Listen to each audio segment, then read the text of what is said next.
కానీ ఇక్కడ అక్కడికెళ్ళిన తర్వాత ఆయన చేసినటువంటి కామెంట్‌ల మీద మీ పార్టీ వాళ్ళు ఇంతవరకు కనీసం కంప్లెయింట్ కూడా చేయలేదు. నేను ఒక క్యాడర్ ఒక తెలుగుదేశం పార్టీ ఒక్క కార్యకర్త కూడా నేను వదిలిపెట్టను. వెంటాడతాను ఎవరైతే వైఎస్ఆర్ కాంగ్రెస్ పార్టీ వాళ్ళ మీద దౌర్జన్యం చేశారో వాళ్ళని అని చెప్పేసి ఆయన అన్నారు. He has given a good message. నేను మా వాళ్ళ మీద దౌర్జన్యాలు చేస్తే ఊరుకోను అన్నాడు. హ్మ్. అంటే ఏంటి? మీ మీద మేము దౌర్జన్యాలు చాలా చేశాం. హ్మ్. సో, మీరు కూడా మరి ఊరుకోకుండా మరి కేసులన్నా పెట్టాలి. పెట్టిన కేసులన్నా తీసేయాలి. ఏదో ఒకటి చేసేయాలి గదా! అది ఇండైరెక్ట్‌గా ఒక ఛాలెంజ్ ఇచ్చినట్టుగా ఐ థింక్ నేను ప్రతి దాంట్లో పాజిటివ్ ఏముందో తీసుకుంటా. పర్హాప్స్ అది అదొక ఓకే. పాజిటివ్ మెసేజ్ లాగా తీసుకొని మన వాళ్ళని మనం కాపాడుకోవాలి. హ్మ్. వాళ్ళని న్యాయబద్ధంగా వాళ్ళైతే అన్యాయంగానే దారుణంగా శిక్షించారు మనం. ఒకటి అన్యాయం. రఘురామకృష్ణ గారు. సార్ ఒకటేంటంటే ఇప్పుడు మీ పార్టీ అధికారంలోకొచ్చిన తర్వాత మీ పార్టీకి సంబంధించినటువంటి 5గురు మర్డర్ అయ్యారండి. అనంతపురంలో గాని, కర్నూలులో గాని ఇలా. వైఎస్ఆర్ కాంగ్రెస్ పార్టీ వాళ్ళకి సంబంధించి ఎక్కడా గూడా ఏదన్నా చిన్న చిన్న చెదురుమదురు సంఘటనలు మినహా ఎవరు ప్రాణహాని అయితే జరగల. కానీ జగన్మోహన్ అసలు రెడ్డి అంత రాష్ట్రంలో అల్లకల్లోలం అవుతుంది అని చెప్పి ప్రొజెక్ట్ చేస్తున్నారు గదా! అయితే నేననేది అసలు వంటలు చేసే సంస్కృతి, అలాంటి సంప్రదాయాలు ఉన్నవాళ్ళు తెలుగుదేశం పార్టీలో లేరు. అలాంటి వాళ్ళు ఉన్నా కూడా మా ఆయన చంద్రబాబు నాయుడు గారు క్షమించే రకం కూడా కాదు. బట్ ఒక పక్క వాళ్ళే దొంగే దొంగ, దొంగ అని పిలుస్తున్నట్టుగా వాళ్ళే దాడులు చేసి, ఈలోపు ఇలాంటి కాగ్గోలు చేయటం, అటు నేను ఇలా చేస్తాను, అలా చేస్తాను అని అన్నప్పుడు చట్టపరంగా ఈవెన్ అలా మాట్లాడిన వాళ్ళ మీద కూడా చర్యలు తీసుకోవాలి. హ్మ్. ఉన్మాదాన్ని ప్రేరేపిస్తున్నట్టుగా ఉంటుంది. చర్యలు తీసుకోవాలి. సార్ మరి హ్మ్. ఇప్పటివరకు కంప్లెయింట్ కూడా చేయలే ఆయన మీద. జగన్మోహన్ రెడ్డి మీద ఇదిగో ఇలా అంటున్నారని చెప్పి ఎవరు కంప్లెయింట్ కూడా చేయలా అట్‌లీస్ట్. చేసిన కంప్లెయింట్‌లు పట్టించుకుంటే కొన్ని కొత్త కంప్లెయింట్‌లొస్తాయి. అందుకే చేసిన నేను కంప్లెయింట్‌లే పట్టించుకోనప్పుడు కొత్త కంప్లెయింట్ ఎవడిస్తాడు? మీ ఎలాగ త్రిపుల్ ఆర్ గారు ఇస్తేనే లేదు. ఇంక మేము చేస్తే ఉపయోగం ఏందనుకున్నారేమో. అంతేగా. విచిత్రంగా ఏంటంటే ఏదైనా ఒక ఒక లే స్వాంతన చేకూర్చవలసిన బాధ్యత ఉంది. ఆహ్, అది ఒక లే సరైన దిశగా ఇంకా అంటే ఆయనకున్న ప్రయారిటీస్‌లో ఇది బహుశా లెస్సర్ ప్రయారిటీ అయ్యుండొచ్చు. బట్ అది కొంచెం ప్రయారిటీగా తీసుకుంటే క్యాడర్ సంతోషిస్తారు. టీడీపీ బేసిక్‌గా క్యాడర్ బేస్డ్ పార్టీ. ఎప్పుడు సఫర్ అవ్వనంత ఆయన అభిమానులు ఈసారి సఫర్ అయ్యారు. ఆయన మీద అభిమానంతో. సో, కాబట్టి వాళ్ళ కేసులు తీసేయాలి. మరి అన్యాయంగా హింసించిన వాళ్ళని, హింసించిన వాళ్ళని హింసించమని నేను చెప్పట్లా. అలాగని మరి మహాత్మా గాంధీలాగా ఒక చెంప కొడితే ఇంకో చెంప చూపెట్టేయాలి అని అంటలా. హ్మ్. పెట్టండి. చర్యలు తీసుకోండి చట్టపరంగా. ఒక ఫాల్స్ కేస్ బుక్ చేస్తే వాళ్ళ మీద చర్యలుంటాయి. చట్టపరంగా ఫాల్స్ కేస్ బుక్ చేస్తే తీసుకోవాల్సిన చర్యలన్నా తీసుకోండి. సో, ఒకటేంటంటే ఇప్పుడు సీఎంఓ ఆఫీస్‌లో ఒక ఐఏఎస్ ఆఫీసర్‌ని అపాయింట్ చేయటం దాని మీద కూడా చాలా మంది ఇప్పటికి కూడా సొంత క్యాడర్‌లోని అసంతృప్తి ఉంది. మరి అది మీ దృష్టికొచ్చిందో రాలేదో? మరి ఏంటి అది కూడా ద్వివేదిలాగా రీమేక్ ఏమన్నా ఉందా? అలా కంటిన్యూ అవ్వటమేనా? తెలీదండి నాకు. ఇప్పుడు నేను మీరు after all I am only an MLA. నాకు మీరు అంత హ్మ్. సీఎం ఆఫీస్‌లో ఏం జరుగుతుంది అని తెలుసుకునే అవకాశం లేదు. తెలుసుకోవాల్సిన అవసరం అంతకన్నా లేదు. సో, అంచేత you are asking too big a question to too small a fellow in the party. నేనైతే అనుకోవట్లా. మీరు నేషనల్ పీఎం ఆఫీస్‌లో ఏం జరుగుతుందో కూడా మీకు తెలుస్తుంది. కాకపోతే మీరు అలా చెప్తున్నారని మా భావన. మీరేమో స్కిప్ అవుతున్నట్టున్నారు. ఎందుకులే అని. అది అది అయ్యేది కాదని అనుకుంటున్నట్టున్నారు మీరు గూడా. అంతేనా? మీకు అంతా మైండ్ రీడింగ్ గూడా వచ్చు మీకు. మైండ్ రీడింగ్ అని గాదు. మీరు సోషల్ మీడియాలో యాక్టివ్‌గా ఉంటారు. ప్రతి విషయం మీకు తెలుస్తుంది. తెలియకుండా ఉండే ప్రసక్తే ఉండదు గదా! మా నమ్మకం అది. కరెక్టే. మీరు మైండ్ రీడింగ్‌లో ఎక్స్‌పర్ట్ సార్. అందులో హ్మ్. మీ సో ప్రశ్నకి నా సమాధానం అది. హ్మ్. ఇప్పుడు జనరల్‌గా నాకొచ్చే కాల్స్ కూడా అంటే ఆల్‌మోస్ట్ రిజల్ట్ వచ్చినప్పటి నుంచి వస్తున్నాయి సార్. ఏమొస్తున్నాయంటే ప్రధానంగా 4 పేర్లు చెప్తుంటారు. దాంట్లో మొదటి పేరు మీదే ఉంటది. 'త్రిబుల్ ఆర్' గారికి ఏమిస్తున్నారు? ఇది ఫస్ట్ క్వెషన్ నన్నడిగేది వాళ్ళు ఫోను చేసి. తర్వాత 'నిమ్మగడ్డ రమేష్ కుమార్' గారికి ఏమిస్తున్నారు?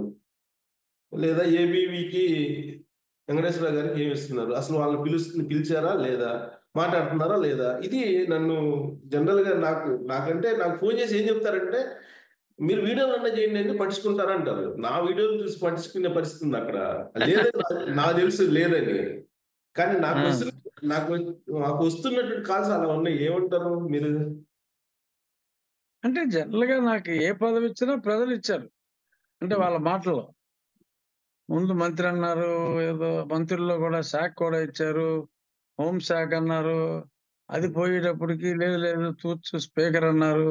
స్పీకర్ కూడా పోయేటప్పటికి కాదు కాదు తూర్చు టీటీడీ అన్నారు. రేపో మాపో అది కూడా ఎవరికో ఇచ్చిన తర్వాత అప్పుడేమిస్తారో చూడాలి ప్రజలు. మీరేమో సో, టెన్షన్ అలా లేకుండా పాపం ప్రజలు ఒకటేంటంటే CS Rao I'm so fortunate that I'm in the hearts of the public. Millions of public. నేనేం చేశాను అన్నది ఒకళ్ళిద్దరు నాయకులకు తెలియకపోయినా, వాళ్ళు తెలిసి తెలియనట్టు ఊరుకున్నా, నటించినా, పబ్లిక్‌కి నా కంట్రిబ్యూషన్ ఏంటో అందరికీ తెలుసు. నేను 4 ½ years back I started the war against Jagan before no other opposition party has got even an iota of indication that if we start fighting we may win అన్న ఆలోచనలన్నీ కూడా ఏ ఆలోచనలు లేకుండా చెట్టుకొకడు, పుట్టకొకడుగా చెదిరిపోయిన రోజుల్లో నేను అతని మీద ఫైట్ స్టార్ట్ చేశా. ఆఫ్‌కోర్స్ నో డౌట్ నేను ఫైట్ స్టార్ట్ చేసింది చంద్రబాబు నాయుడు గారిని సీఎం చేయాలని కాదు. ఇతను పోవాలని. పబ్లిక్ ఓటేసింది కూడా ఇతను పోవాలనే. ఎందుకంటే అతను అన్ని అరాచకాలు చేసాడు కాబట్టి అతను పోయాడు. బాగా గవర్నెన్స్ చేసుంటే కనీసం ఇంకోసారైనా నెగ్గేవాడు. అక్కడ కేసీఆర్ గారు నెగ్గినట్టు. సో, ఇతను మిస్ గవర్నెన్స్ చేశాడు. బట్ ఆ మిస్ గవర్నెన్స్ గురించి మాట్లాడే సాహసం ఎవడు చేయలేకపోయాడు. ఎగ్జాక్ట్‌లీ. సంవత్సరంన్నర పాటు అసలెవడు చేయలా. 6 నెలల్లోనే ఆ మిస్ గవర్నెన్స్ మీద ప్రతిరోజు నేను కార్యక్రమం పెట్టి 45 నిమిషాల నుంచి ఒక గంట సేపు డీటెయిల్డ్‌గా ఒక స్కూల్ మాస్టరు పాఠం చెప్పినట్టు X step by step I used to take them. రోజుకి 1, 2 సబ్జెక్టులు తీసుకుంటాం. ఆ చట్టం ఏంటి? ఇతను చేసిన ఉల్లంఘన ఏంటి?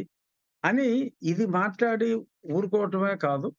రెగ్యులర్‌లీ నేను ప్రైమ్ మినిస్టర్‌కి రాసిన ఫైల్ ఇంతుంటుంది. హ్మ్. నేను హోమ్ మినిస్టర్‌కి రాసిన ఫైల్ ఆల్‌మోస్ట్ అంతే ఉంటుంది. ఎన్నో రిప్రజెంటేషన్‌లు. I met so many people. I met auditor general of India. Hmm. So, ఇలాగ ఎంతో మందిని కలిసి పార్లమెంట్‌లో ఎన్నో సార్లు నేను మాట్లాడా. ఇక్కడ జరుగుతున్న ఈ స్కీములండి, స్కాములు అనివ్వండి మాట్లాడా. 2, 3 సార్లు నన్ను పచ్చి బూతులు తిట్టి చంపేస్తావు నా కొడకా అని ఎమ్మెల్యేలతోనే తిట్టించే పరిస్థితికెళ్ళా. చావు దాకా వెళ్ళా. నాకు హార్ట్ సర్జరీ ప్లాన్ జే నేను చేయించుకున్నప్పుడు ఇక్కడికి వెళ్ళాడు అనంటే ఈడు చచ్చిపోతాడని చెప్పి చాలా శాపనార్థాలు పెట్టారు నాకు. నాకు ఒళ్ళు మండి నవంబర్ 30వ తారీఖున నాకు సర్జరీ అయితే 29 సాయంత్రం నేను రచ్చబండ పెట్టా. That would be there on record in ah, అవును. 2020. ఆ తర్వాత ఐసీయూలో 3 రోజులుండి నేను బయటకొచ్చిన వెంటనే వెరీ నెక్స్ట్ డే మళ్ళీ "రేయ్! నేను చావలేదురా బతికొచ్చా. మీ వోడు దిగేదాకా నవ్వోడేం చేయలేడు" అని మళ్ళీ ఆళ్ళకి నేను ఛాలెంజ్ చేశా. నా కంపెనీలు మూయించాడు జగన్మోహన్ రెడ్డి. స్టాలిన్ ఆఫీస్ నుంచి నాకు ఫోను. "నువ్వేదో మాట్లాడి కాంప్రమైజ్ అవ్వరా బాబు! నేను నీకేదో ఒకటి చేయగలనంటే" ఎన్ని పోయినా పర్వాలేదు.